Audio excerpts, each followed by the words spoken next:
1 Timothée 2, que la femme physique doit se taire, est-ce que vous lisez aussi le verset 15? Est-ce que vous lisez le verset 15? Et 1 Timothée 2, quand vous commencez au verset 9,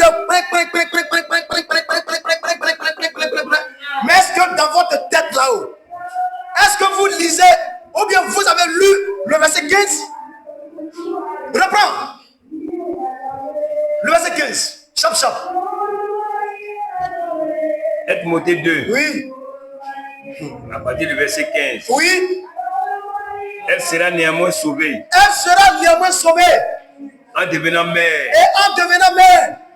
Oui. Si elle persévère. Si elle persévère. Avec modestie dans la foi. Avec modestie dans la foi. Dans la charité. Dans la charité. Et dans la sainteté. Et dans la sainteté. Ou bien. Donc c'est ce dernier verset qui vient casser la pensée de Gédéon. L'apôtre Paul dit, elle sera néanmoins sauvée en devenant mère. Mais il poursuit pour dire que en persévérant dans la foi. Or, quand il y a la foi là, on l'a vu là, n'a pas 60 dettes. C'est pourquoi l'apôtre Paul dit dans 2 Corinthiens 5, Alléluia. Alléluia. L'apôtre Paul dit dans 2 Corinthiens 5 que nous combattons non pas quoi, par la vue, mais par la foi.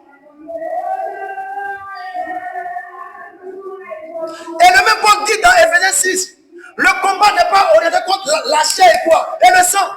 Maintenant, si vous parlez de la femme physique, c'est que le combat dont Paul parle là, c'est orienté contre quoi? La chair et puis le sang. Frère, le diable vous a inondé.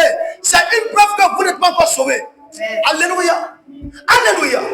Alléluia. Vous pensez que j'ai fini quoi? J'ai dit là, je vais la cacher comme cela. Et puis le livrer. C'est un menteur.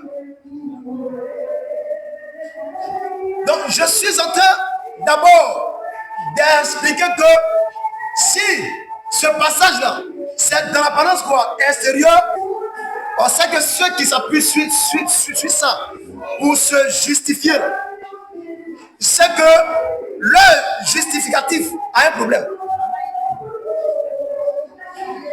Ou bien, oui, parce que si c'est la femme physique là, c'est que si cette femme physique ne fait pas enfant, c'est qu'elle va où?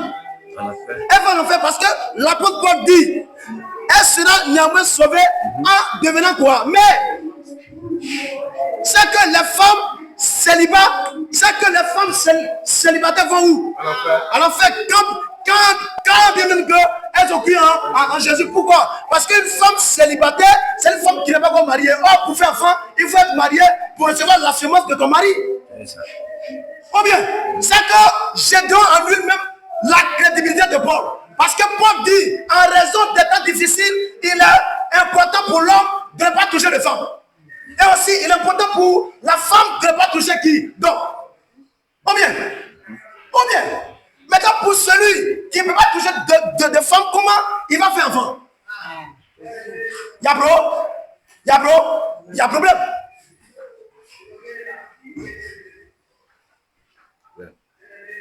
Amen.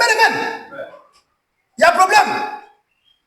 Donc, Gédéon dit vrai, ou bien il dit faux. C'est un menteur. Amen. Gédéon n'a jamais été un serviteur de Dieu. Et il y a un mot là qui me parlait sur les réseaux sociaux en disant que je sais où trouver Gédéon.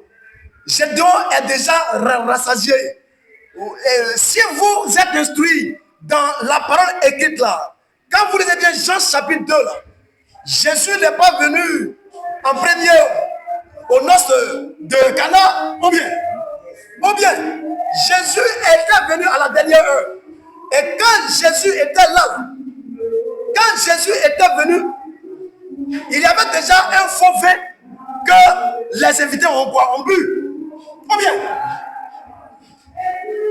Et quand Jésus a fait le miracle du vin, mais celui qui était en charge d'organiser la cérémonie dit, mais comment le bon vin peut venir en dernière position? Ou bien donc c'est la vérité. Tous ceux qui sont ivres du faux évangile, tous ceux qui sont ivres du faux évangile, frère, quand la vérité passe là, tu as déjà rassasié.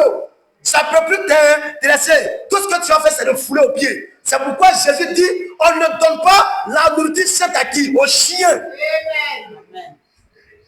Il y a trop de chiens dans le christianisme.